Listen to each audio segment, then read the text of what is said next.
Baltišės House pristato, kuo gali nustebinti ateities prekybos centras. Kruopščiai integruotas į regioninio parko kraštovaizdį, kuriamas bendradarbiaujant su Balsių gyventojais, bendraujantis, draugiškas bei patogus prekybos ir paslaugų centras Žali. Energinis efektyvumas, darna, ekologija, visa tai ir dar daugiau atspindi tvariųjų pastatų poveikio aplinkai standartas BREEAM. Apželdintas stogas ir fasadas kompensuos prekybos centro užimamą natūralų gamtos plotą.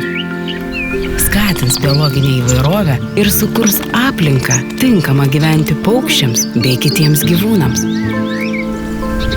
Pastatas pasižymės naujos kartos inžineriniais sprendimais. Lietaus surinkimo ir nusodinimo sistema sugers lietaus vandenį ir jį išvalius sugrąžins žemei.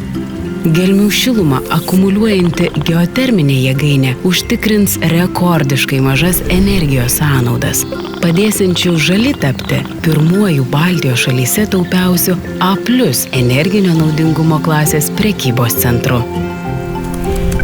Žali kuriamas naudojant skaitmeninio projektavimo sistemą BIM.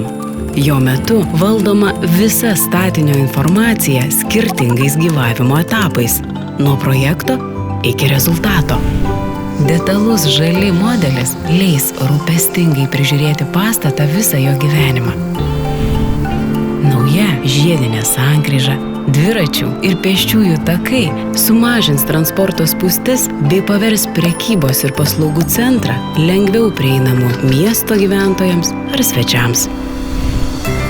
Čia bus galima rasti elektromobilių įkrovimo ir dviračių taisymo taškus.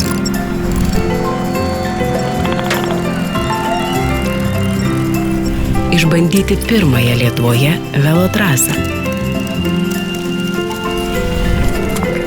Žali bendraus ir kvies bendrauti. Viduje plauks jaukios erdvės. Harmoningi aplinkos triukšmo mažinimo ir tolygaus apšvietimo sprendimai, kurie pavers kiekvieną apsipirkimą ar tiesiog susitikimą prie kavos puodelio malonia tradicija. Prekybos ir paslaugų centras Žali. Ateitis jau čia pat. Ir ji labai žalia.